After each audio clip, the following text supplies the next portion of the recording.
할렐루야. 우리 찬양대가 주님을 찬양한 대로 주님만의 영광을 거두시기를 바랍니다. 오늘 12월 둘째 주일인데 소담스러운 눈이 내린 날인데, 오늘 이 시간은 우리 인생도 또 우리 신앙도 내가 어떤 현주소에 서 있는지를 잘 확인할 수 있는 그런 기간이라고 생각합니다. 우리 가운데 신앙생활을 좀 어정쩡하게 한다 하는 이런 분들이 계시다면, 오늘 이 말씀을 통하여 여러분 깜깜한 밤하늘에 천둥 번개가 짜자자작 치듯이 이 말씀이 우리에게 분명하고 확실하게 다가오기를 간절히 바랍니다. 다시 한번, 천둥 번개가 어떻게 해요? 짜자자작 치듯이 있잖아요. 한번 옆에 짜자자작 해볼까요? 하여튼 천둥 번개가, 깜깜한 밤하늘에 천둥 번개가 짜자작 치듯이 여러분들에게 딱 하나 남고 돌아가시기를 바랍니다. 저는 지금 다윗, 우리 내 생의 소중한 시기를 다윗과 함께 시리즈를 하고 있습니다. 지난 주일날 다윗은 사울왕의 추적이 매일매일 자기를 추적하는 것이 너무 두려워서 참 어떻게 할 수가 없어 도망을 갔습니다. 어디로 도망갔느냐? 유대 나라에 있어야 하는데 또 자기 식구와 함께, 다윗과 함께 추종하는 사람 600명이었고 그 처자들을 다 합치면 1000여 명이 넘고 2~3천 명이 될 수도 있는데, 그 1000여 명이 넘는 식구들과 함께 어떻게 살 수가 없으니 한번 살 길을 찾아보아야 되겠다고 블레셋으로 넘어갔고, 그 블레셋에서 어디에 살았다고요? 시글락이라는 땅에 살았습니다. 발음도 좀 그렇습니다. 시글락. 시글락이라는 곳에 갔는데, 그거 잘 간 겁니까? 못 간 겁니까? 못 간 거였죠. 경계선을 넘어버렸어요. 넘어가지 말아야 할 곳에 가버렸어요. 우리식으로 말하면 레드라인을 넘어간 것이에요. 가면 안 되는 것이에요. 그래서 거기 가가지고 그 참 노래 잘하는 자, 시편을 가지고 하나님을 이렇게 영광스럽게 찬양하는 그 다윗이 시글락에서 얼마 동안 있었다고요? 1년 4개월 동안, 16개월 동안 있었죠. 16개월 동안에 한 편의 시도 짓지 못하고 하나님을 제대로 찬양하지 못하는 그런 어떤 영적인 어두운 시기를 보내고 있었습니다. 그러니까 우리가 그런 것들을 보면서 우리가 서지 말아야 할 장소, 또 가지 말아야 할 곳에 가면 안 되는데, 그리스도인들이 다윗같이 하나님을 제대로 섬기는 사람이 가지 말아야 할 곳에 가면 위기를 당한다는 것입니다. 자, 어떤 위기를 당하는가? 이런 위기를 당하는 거예요. 그 블레셋 왕 아기스가 다윗이 자기에게 망명해 오는 것을 보고 이게 드디어 찬스가 되었다. 무슨 찬스가 되었는가? 저 이스라엘을 공격해가지고 이스라엘을 멸망시킬 찬스가 되었다. 그렇게 생각하고 다윗의 그 600여 명의 용사들을 제일 그 공격을 하는 선봉대에다 세웠어요. 앞에다 세웠어요. 여러분, 큰일 아닙니까? 다윗이 앞으로 이스라엘의 왕이 되어야 되고 할 사람인데 자기 나라를 공격하는 블레셋의 선봉장이 되니 말이 되는 겁니까 지금? 저는요, 이걸 보면서 계속 하나님은 다윗을 워치하고 계시고 다윗을 주목하고 계시는 거예요. 그러니까 다윗이 잘못하더라도 완전히 죽는 길은 가지 않도록, 그래서 블레셋에 있는 그 방백들이, 그러니까 같이 전쟁하는 장수들 가운데 여러 사람들이 다윗을 자기 왕 보고 다윗을 저렇게 앞장세우면 혹시 이 안에서 무슨 내분해나 내려면 어떡하느냐, 안 된다고, 세우면 안 된다고. 다윗에게는 그게 좋은 거예요, 나쁜 거예요? 이게 오늘 제가 굉장히 어려운 얘기를 하고 있습니까 지금? 다윗에게는 그게 좋은 거지요. 자기 나라를 갖다가 공격하는 앞장을 서지 않게 되었으니까. 그래가지고 이제 그렇게 마감이 되고 자기가 살던 시글락으로 다시 돌아왔는데, 돌아와 보니 무슨 일이 벌어졌는가? 가족들, 아내, 또 가축, 재산, 이런 것들이 시글락에서 그 1000여 명이 넘는 공동체가 같이 있었는데, 아말렉이라는 사람들이 들어와갖고 그 전쟁하러 나간 사이에 와가지고 완전히 초토화를 만들어 놓은 거예요. 가족들 다 빼앗아가고 재산 다 빼앗아가고 완전히 초토화되고 폐허가 되고 그냥 완전히 엉망이 되고, 돌아와 보니까 남은 것은 잿더미만 남은 거예요. 남은 것은 폐허야. 아무것도 없는 을씨는한. 그러니까 그 순간 무슨 일이 벌어졌는가? 오늘 4절에 이르는, 4절에 뭐라고, 사무엘상 3장 4절에 뭐라고 나와 있습니까? 이렇게 나와 있어요. 4절 아까 여러분들 보셨는데요, 다윗과 그와 함께한 백성이 그 다음에 뭐라고 되어 있어요? 울 기력이 없도록 소리를 높여 울었다.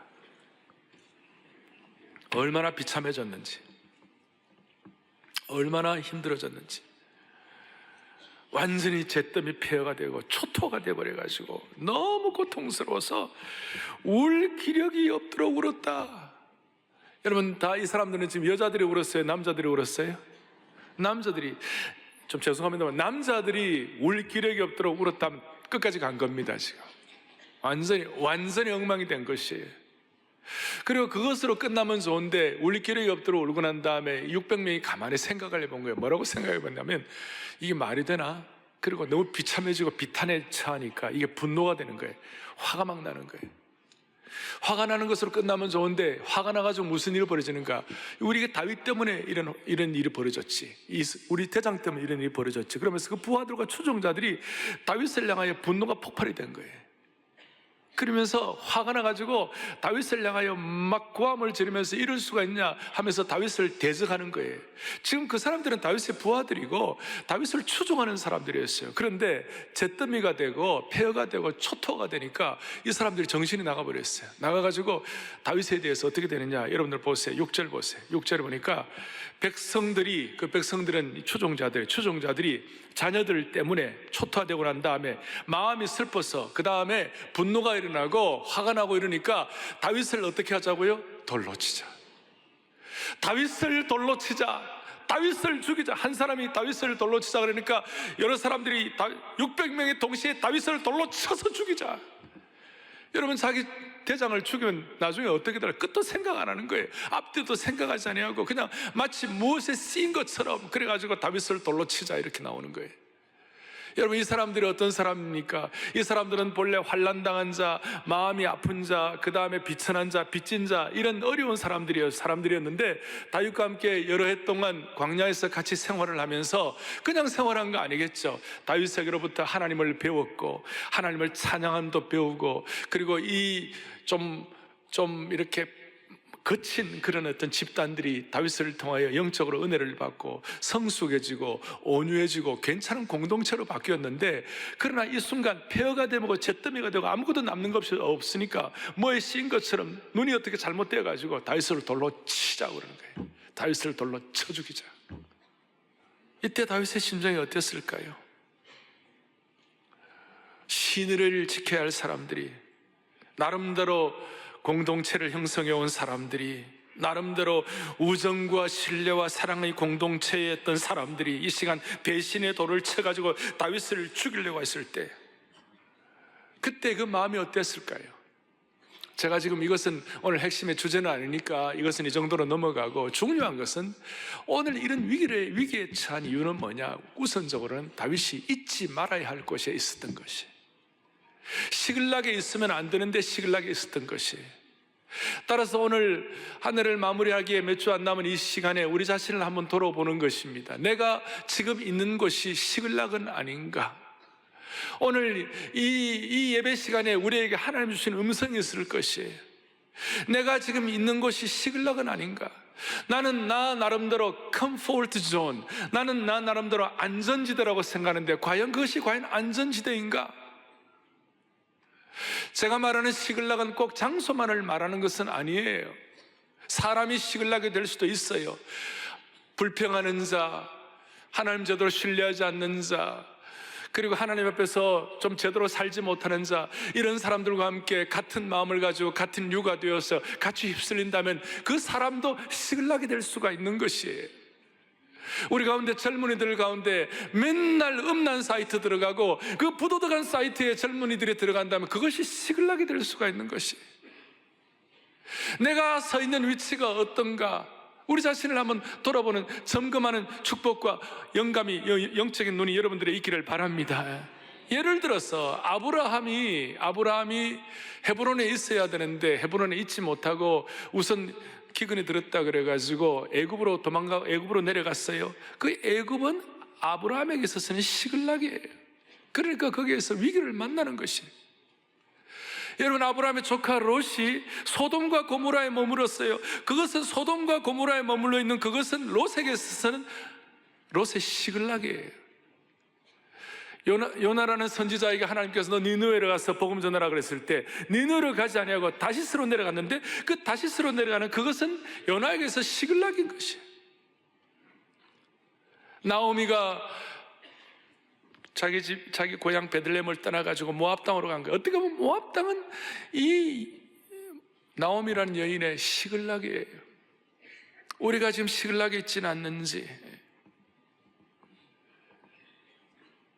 다시 갑니다. 내가 지금 당장 편하다는 comfort zone, 내가 지금 당장 편하다고 생각하는 안전지대가 과연 안전지대인지. 그래서 우리는 첫 번째로 우리가 생각하는 시글락, 잘못된 주소에서 나와야 되는 것이. 그리고 이 상황에서 이 시글락에서 이 고통스럽고 아주 극단적인 어려움의 순간을 당한 이 상황에서 어떻게 떨쳐나올 수가 있을 것인가? 오늘 다시 6절이 5절인데 6절 뒷부분에 백성들이 자녀들 때문에 마음이 슬퍼서 다윗을 돌로 치자 하니, 그 다음이 중요해요. 다윗이 크게 다급하였으나, 크게 다급하였다. 영어는 greatly distressed. 아주 그냥 스트레스를 받는 것도 말도 못하게 아주 그냥 너무나 아주 그냥 최고의 스트레스를 받았어요.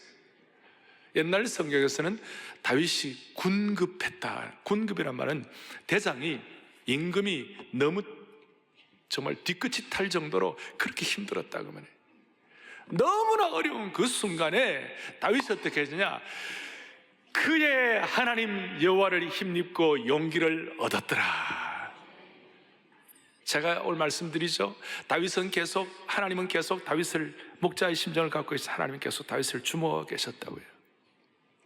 그 어려운 순간 다윗이 내가 돌에 맞아 죽으면 어떻게 하나 하고 막 두려워하거나 그 다음 막 도망가거나 그렇게 하지 아니하고, 그 순간 greatly distressed, 그렇게 크게 스트레스를 받는 그 순간 그의 하나님 여호와를 힘입고 용기를 얻었더라.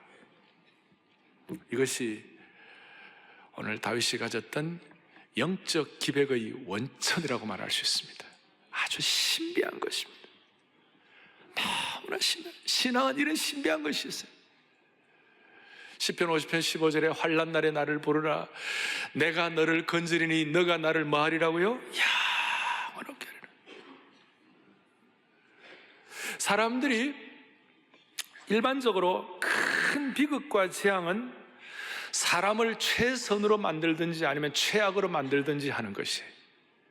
큰 비극과 재앙을 만났을 때 아까 다윗을 추종하는 600여 명은 큰 비극과 재앙 앞에 사람이 그 당시에는 최악이 된 거예요.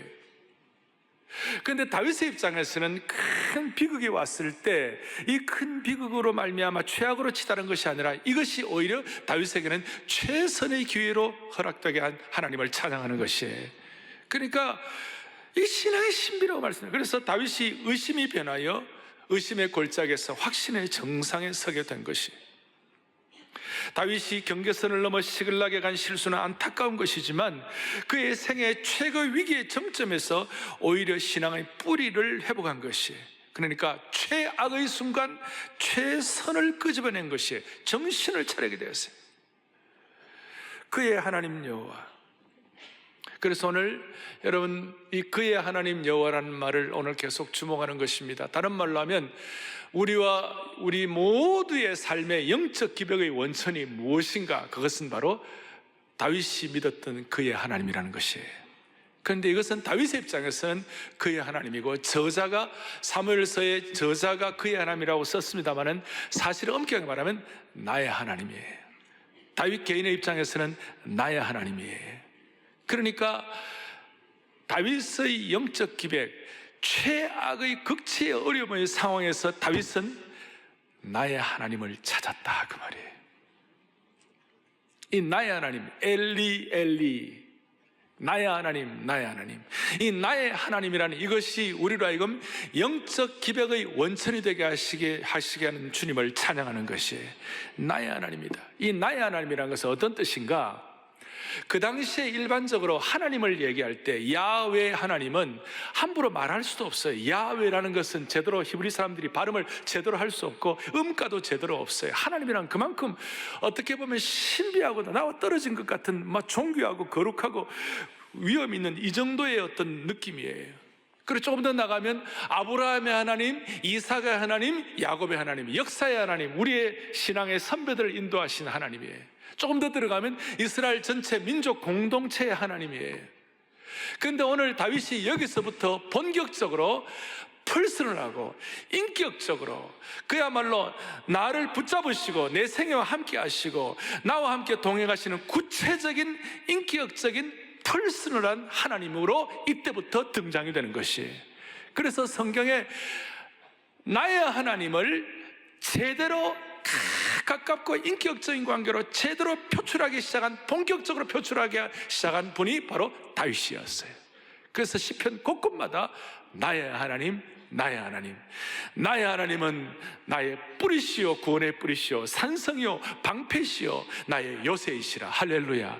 이때부터 다윗이 본격적으로 어떤 제3의 하나님, 어떤 민족의 하나님, 공동체의 하나님, 역사의 하나님이 아니라 내 하나님으로 확인된 것이에요. 사랑하는 교우들이요, 어떤 위기와 극단적인 상황에서도 저와 여러분들이 평생 기억해야 할 것은 하나님이 나의 하나님이 되시면 영적 기백을 얻을 수가 있는 것이에요. 그리고 하나님이 개입하시는 것이에요. 하나님이 보고 계시는데 우리가 진정 하나님을 나의 하나님으로 고백하는 그 순간 하나님의 신적 개입을 통하여 하나님께서 길을 열어주시기 시작하시는 것이에요. 이건 너무나 당연한 것이 아니에요.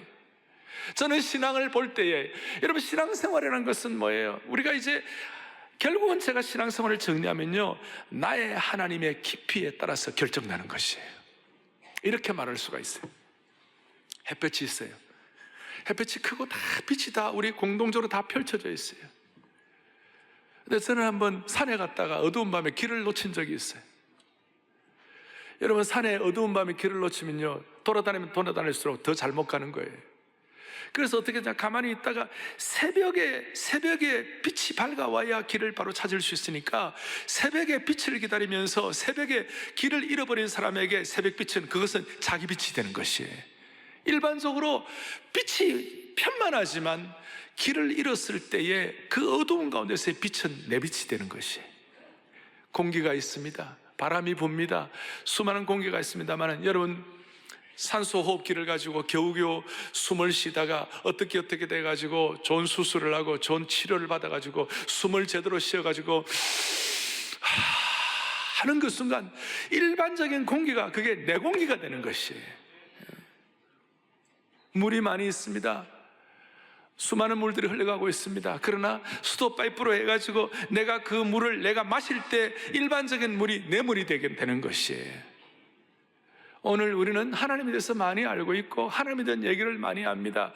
그러나 여러분, 저와 여러분들이 정말 결정적인 어려움의 순간에 나의 하나님이라고 할 수 있는 그 깊은 수준의 축복이 저와 여러분에게 있기를 바라는 것이에요. 아브라함과 이삭과 야곱의 하나님일 뿐만 아니라 나의 하나님이 되어야 되는 것이, 공동체의 하나님일 뿐만 아니라 나의 하나님이 되어야 되는 것이에요. 여기에 어릴 때부터 모태신앙이 있어요. 모태신앙자들은 어릴 때부터 신앙생활을 하니까 우리가 어머니의 기도를 듣고 어머니가 나의 하나님 기도를 듣고 자란 그런 자녀들이 많이 있을 거예요. 여러분, 모태신앙자들 기억하셔야 돼요. 우리 어머니의 하나님인 뿐만 아니라 나의 하나님이 되어야 되시는 것이. 한국교회는 남자분들보다 여자분들의 신앙이 더 좋아요. 오늘도 아마 아내의 손을 붙잡혀가지고 여기에 어쩔 수 없이 오지 않으면 안 될 운명에 봉착한 분들이 계실 거예요. 그러면 아내의 하나님은 좋은 그 하나님, 아내는 확실하게 하나님을 나의 하나님으로 고백했을 거예요. 그런데 아내의 하나님이 아니라 나의 하나님이 되어야 되시는 것이에요. 이것이 여러분들의 신앙의 깊이를 결정하는 줄로 믿으셔야 합니다. 다윗은 나의 하나님을 크게 부르짖으면서 영적 기백을 갖게 된 것이고, 그 영적 기백을 통하여 일당백, 일당천, 한 사람이 100을 당하고 그 약한 자가 1000을 당하게 될 것이라, 이런 기백의 능력을 얻는 것이에요. 저도 살아가면서 사역하면서 내가 마치 절벽에 있는 것 같은 느낌을 가질 때가, 인생 살아가면서 그런 거 없는 인생이 어디 있겠어요? 이러다가 마치 떨어져 죽겠구나 할 때가 있죠. 그럴 때마다 그때마다 수준이, 하나님에 대한 고백과 깨달음과 깊이가 달라지는 것 같아요. 제가 시편 18편을 읽다가 18편 28절 29절 이런 말씀이 나와요. 보시겠어요? 제가 한번 여러분들에게 고백한 적도 있는 것 같은데요. 시작. 주께서 나의 등불을 켜시며 여호와 그냥 여호와가 아니라 제호바가 그 엄청나고 위험 있고 주권자 그뿐만 아니라 여호와 누구예요? 내 하나님. 내 하나님이 내 흑암을 밝히시리이다. 그러니까 하나님이 내 하나님이 되니까 주님은 나의 등불이 되시는 것이에요. 어둠이 문제가 아니에요. 빛이 오면 되는 것이에요. 두 번째 29절도 보세요. 함께. 내가 주를 의뢰하고 뭐예요? 석군을 향해 달리며, 그 다음에 할렐루야. 누구 하나님을 의지했어요? 내 하나님을 의지하고 내 하나님을 의지하고 담을 뛰어넘는 거예요. 그런데 인생은 참 독특한 데가 있어요. 이 내 하나님에 대한, 나의 하나님에 대한, 엘리에 대한 이 인식이 말이에요. 인식이 모든 것이 평탄하고 모든 것을 다 갖추고, 그 다음에 모든 것이 잘 되어 나가고, 그 다음 좋은 부모 만나고 좋은 환경 되고 모든 것이 좋으면 이 내 하나님에 대한 인식의 깊이와 수준이 좀 얄팍한 거예요. 다윗도 지금 보세요. 600명의 추종자가 있고 광야에서 나름대로 살고 살 수 있고 또 같이 먹고 살 수 있는 환경들이 다 할 때는 그냥 그대로 가는 거예요. 아까 시글락에서 그냥 그대로 살 때는 그냥 그대로 가는 거예요. 그런데 모든 것이 다 없어지고 잿더미가 되고 폐허가 되고 초토가 되니까 그때에 하나님을 바라고 하나님을 인식하고 하나님을 기다리는 것이 새벽에 그 빛을 기다리는 것보다 더한 간절함을 가지고 내 하나님이라고 고백하게 되는 것이, 이게 참 인생의 역설이에요. 평상시 평안할 때, 많은 것을 소유하고 있을 때 나의 하나님에 대한 갈망의 강도가 약한 겁니다. 하나님을 그냥 제3자의 하나님처럼 대하는 것입니다. 나의 하나님이 진정한 능력이 되지 못하고 영적 체험과 기백도 없는 것입니다. 그야말로 머리로만 아는 인식론적인 하나님, 이론적으로만 아는 인식론적인 하나님, 그 하나님이 어떻게 잿더미가 진짜 어려워질 때, 진짜 앞뒤 좌우가 살펴보고 모든 게 어떤 길이 없을 때, 그냥 그때에 나의 하나님이라고 부르짖을 때 그 하나님은 이론적인 인식론적인 하나님이 아니라 존재론적인 하나님, 좀 어려운 말로 실존적인 하나님, 그야말로 내게로 지금 나의 하나님으로 부르짖고 내가 체험되는 하나님으로 고백이 되는 것이고, 그 하나님을 나의 하나님으로 할 때 그때 세상 사람들이 알 수 없는 영적 기백을 가질 수가 있는 것이에요.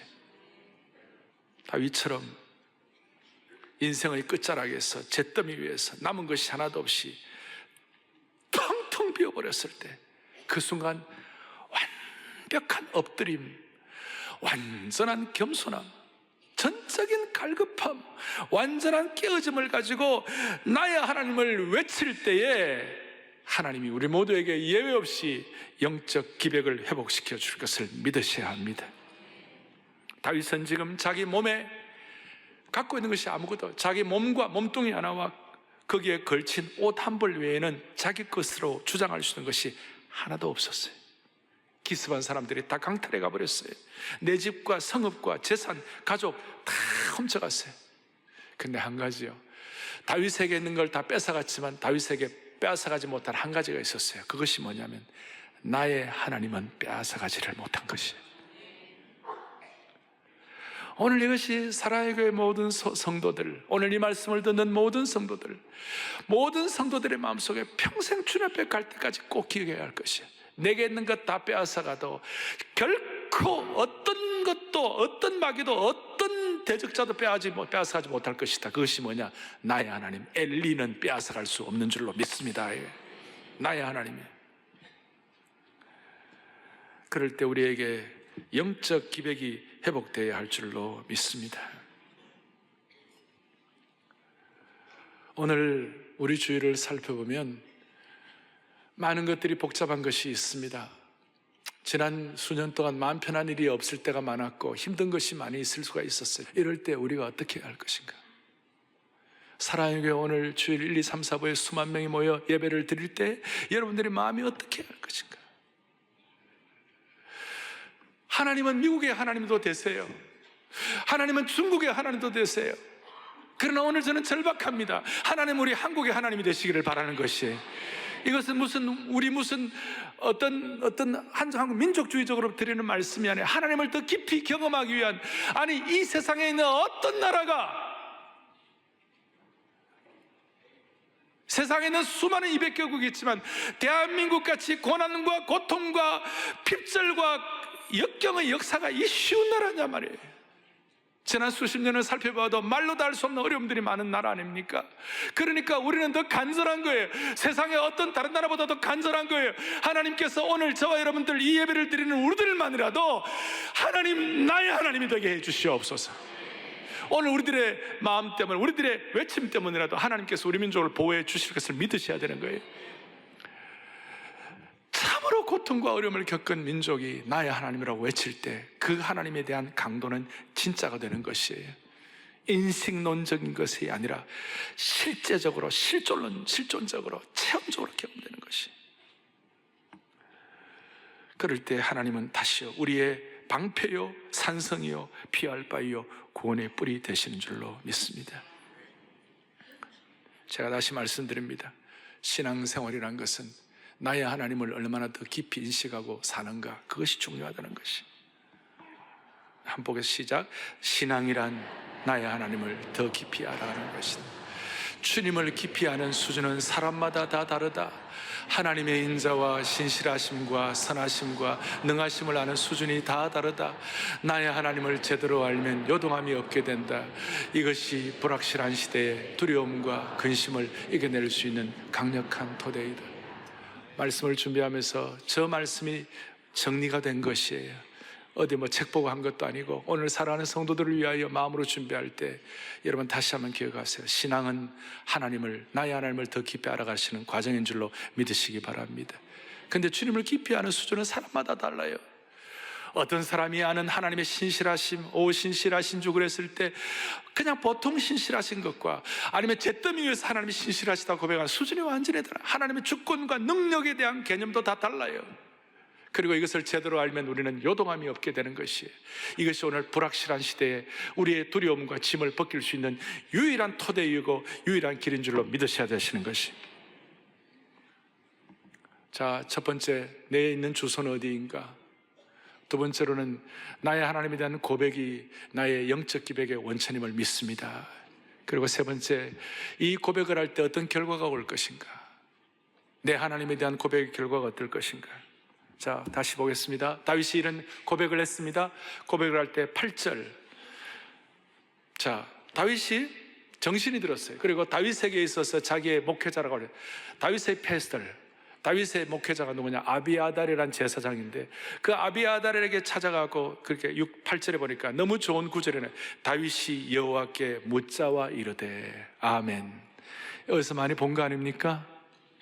이게 본래 다윗의 신앙의, 다윗의 스타일이었고 다윗의 어떤 그 신앙의 어떤 하나 형태였는데 지난 16개월 동안은 하나님께 묻는 길이 없었는데 드디어 이제 하나님께 묻자와 이르되 내가 이 군대를 추격하면 따라잡겠나이까. 다윗이 이제 정신이 번쩍 들어갔고 하나님께 제대로 이제 하나님 앞에 제대로 나아가는 거예요. 나의 하나님을 부르짖고 여호와께 묻자고 하나님께 물었어요. 그리고 내가 이 군대를 추격하면 따라잡겠나이까. 제가 하나님이라면 이렇게 물으면 너 16개월 동안 잘못했지? 너 엉망으로 살았지? 너 훈련 좀 더 받아야 돼. 너 좀 기다려. 네가 변화된 것을 내가 점검하고 확인하고 난 다음에 내가 응답하겠다. 우리 같으면 그렇게 할 터인데 우리 하나님은 목자의 심정을 가지시고 언제든지 돌아오시기를 원하시고 언제든지 회복되기를 원하시는 안타까운 하나님의 심정을 우리는 믿습니다. 이거예요. 그러니까 나는 너무 감사해요. 나 같으면 기다리라 그럴 텐데 하나님은 즉각 반응하시는 것이, 마치 돌아온 탕자를 기다리는 것처럼 하나님은 탁 기다리셔가지고 바로 반응하시는데 난 너무 좋아요. 8절 뭐라고? 8절 뒤에 따라잡겠나이까? 그러니까 8절 뒤에 대답하시되, 즉각이란 말은 거기 없지만 제가 느꼈어요. 즉각 그를 쫓아가라. 내가 반드시 따라잡고 도로 찾으리라. 기도의 자리에 돌아가니까 즉각 돌아가요. 나는 이게 너무 감사해요. 너무 감사해요. 그 이제 다윗이 이 응답을 받고 600여 명을 데리고 막 이제 아말렉이라는 그 다윗을 탈취하고 다윗의 가족들과 재산을 다 탈취해간 그 군대를 막 쫓아가는데 어디 있는지 알아야죠. 그리고 지금 블레셋과 함께 전쟁으로 나갔다가 다시 이제 돌아와가지고 와보니까 완전히 잿더미가 되어 있는데, 그 상황에서 돌로 치료하는 이 처참한 환경 때문에 완전히 마음 다 녹았고 에너지 다 날아갔는데 다시 쫓아가려니까 힘이 있어요, 없어요? 제가 어려운 질문을 합니까? 힘이 있어요, 없어요? 힘이 없어요. 힘이 없어가지고 어떻게 됐냐? 9절, 이에 다윗과 그와 함께한 600명이 가서 어디에요? 부솔시내. 오늘 부솔시내라는 줄을 쳐놓으세요. 부솔시내에 이르되 뒤떨어진 자를 거기 머물게 했는데 뭐냐면 10절에 곧 피곤하여 부솔시내를 건너지 못하는 200명을 머물게 했고 다윗은 400명을 거느리고 쫓아갔다 그랬어요. 너무 피곤해가지고 그 중에 3분의 1은 도저히 걸을 힘도 없는 거예요. 그래서 부솔시내에 너희들이 있으라 그랬어요. 대신 400명이 조금이라도 힘 남은 사람들은 쫓아갔어요. 쫓아가가지고 막 가는데 도대체 우리가 이 적군이 어디 있는지를 알아야 말을 하죠. 그런데 여러분, 놀라운 일이에요. 우리가 진심으로 수준 있게 나의 하나님을 전적으로 외치고 나의 하나님을 고백하면 하나님의 신적 개입을 하시는 것이, 어떻게 데자뷰를 보는 것 같아요. 마치 아브라함이 이삭을 하나님께 바칠 때에 어떻게 했습니까? 나중에 그 살려주시고 여호와 이레의 하나님이신 줄로 믿습니다. 아니? 그렇게 어린 양을 준비하신 그 하나님께서 오늘 이 부솔시내가 힘이 없어가 200명을 남겨놓고 나머지 400명을 데리고 올라가는데 어떻게 갈 바를 모르는데 하나님의 신적 개입, 영적인 소위 세렌디피티가 일어나는데 무슨 일이 벌어지는가 보니까 11절에 무리가 들여서 애굽 사람 하나를 만나 그를 다윗에게 데려다가 떡을 주어 먹게 하여 물을 마시게 하고, 저 적군이 어디 있는지를 알 수가 없고 찾을 수가 없는데 갑자기 가다가 자기 우리 600여 명의 추종자 누구를 하나 발명했냐면, 400명이 누구를 발견했냐면 애굽 소년을 발견했어요. 이 애굽 소년에 대해서는 11절, 12절, 13절에 나오는 이런 내용이에요. 누가 하나 쓰러져 있었어요.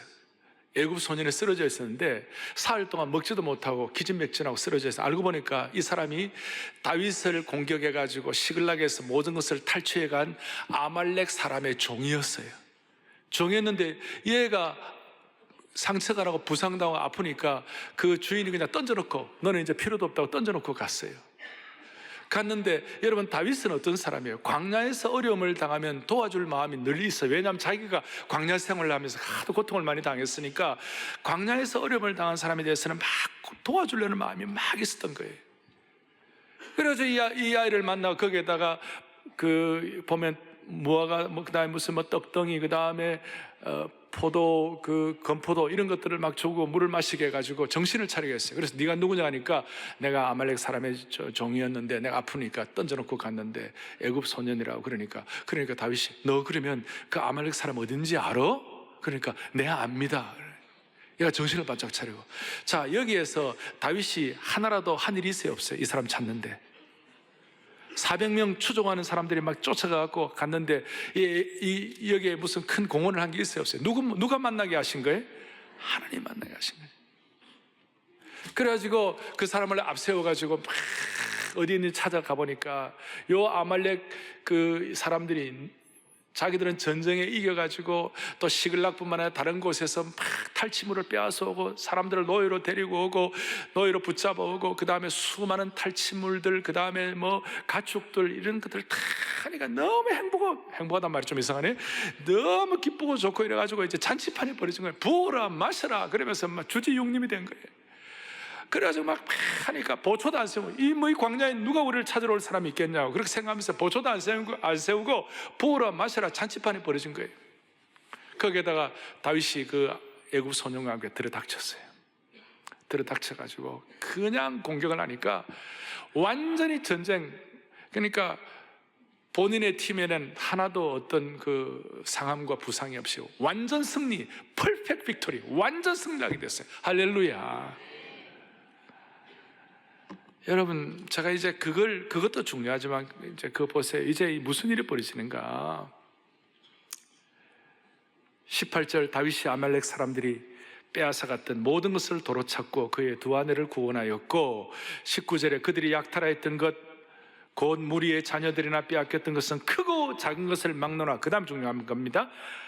아무것도 잃은 것이 없이 모두 다윗이 도로 찾아왔고.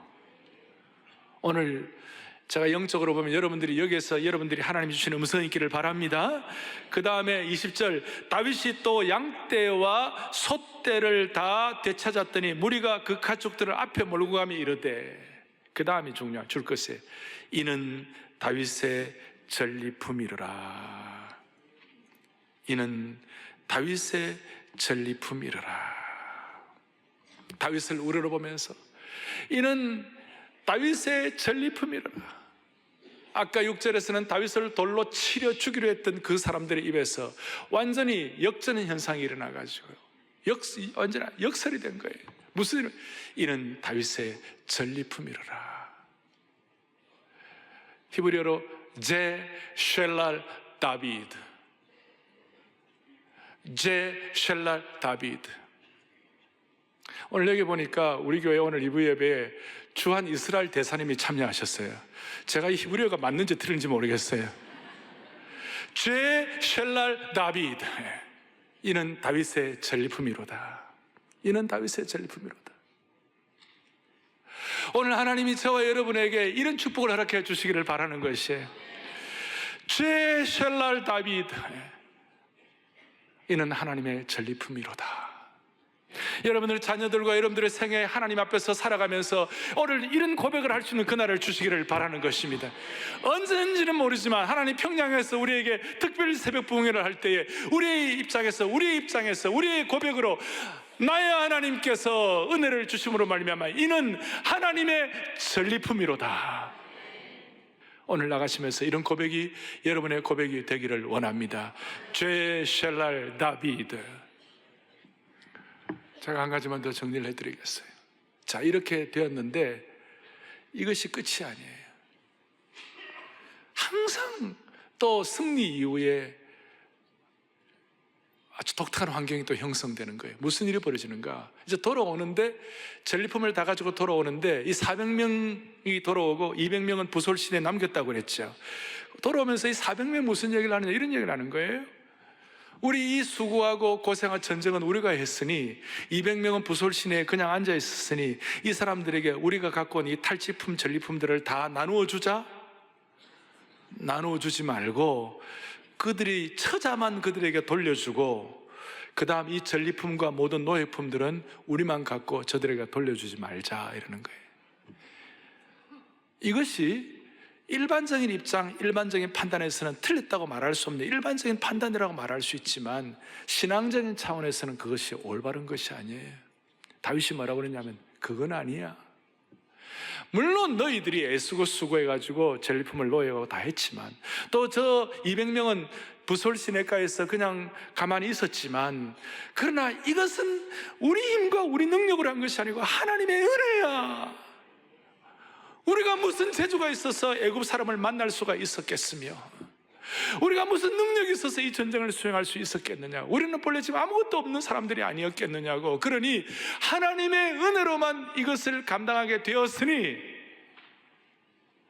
주여 우리는 다른 것이 없다. 다 같이 공평하게 나누어져야 한다. 이것이 여러분 세상 의와 복음적 의의 차이인 줄로 믿으셔야 되는 것이에요. 이것이 세상 공의와 하나님의 복음적 은혜의 공의의 차이점을 아셔야 되는 것이에요. 그래서 거기에 대해서 이 사무엘서 기자가 아주 재밌게 설명해 놓았어요. 자기 의를 부르짖고 이것은 우리끼리만 나누어야 된다고 하는 그 사람들을 향하여 22절에 다윗과 함께 갔던 자들 가운데 악한 자와 불량배들이 다 이르되 그들이 우리와 함께 가지 아니하여 있은즉 우리가 도로 찾은 물건은 무엇인지 그들에게 주지 말고 각자의 처자만 데리고 떠나가게 하자, 이렇게 합니다. 그러니까 나름대로 옳다, 판단이 옳다고 주장하는 사람들을 사실은 사무엘서 기자는 악한 자와 불량배들이라고 그랬어요. 상식적으로 공정해 보이는 분배를 요구한 것이 악한 자와 불량배들이 한 일이라고 그랬어요. 오늘 사랑하는 교우들이여, 우리는 남은 세상 살아가는 동안 우리는 하나님의 은혜가 긴급한 것입니다.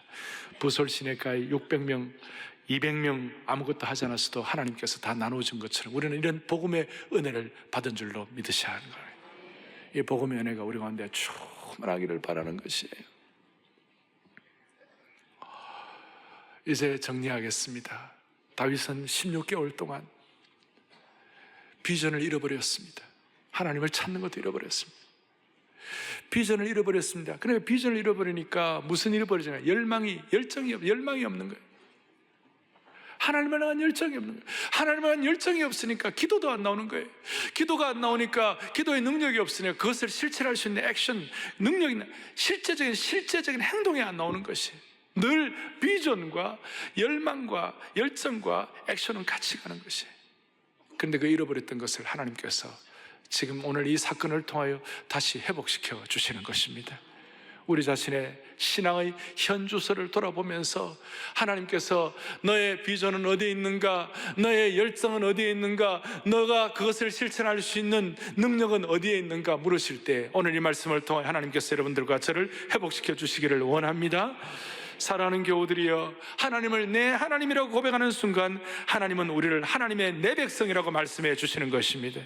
그래서 성경에는 이제는 앞으로 내 종 다윗이라고 말씀하시는 것이, 다윗은 하나님을 내 하나님으로 불렀을 때 하나님은 다윗을 내 종 다윗이라고 부르는 것이, 오늘 우리 가운데 잿더미 위에서 한 생애와 한 해를 돌아보며 잿더미 위에서 처참한 위기의 순간, 어려운 가운데서, 그 힘든 가운데서도 하나님을 나의 하나님으로 고백하는 그 순간 하나님은 우리에게 허리를 굽히고 이렇게 속삭이실 거예요. 내 아들아, 내 딸들아, 내 백성아, 내 딸들아, 내 아들아, 오늘 주님은 우리를 안아주시고 우리를 허리를 굽히셔서 수많은 고난과 삶의 고통과 어려움의 현장에서 주님이 지금 우리에게 말씀하시는 내 아들아, 내 딸들아라고 고백되는 주님의 음성을 듣기를 주의 이름으로 축원합니다.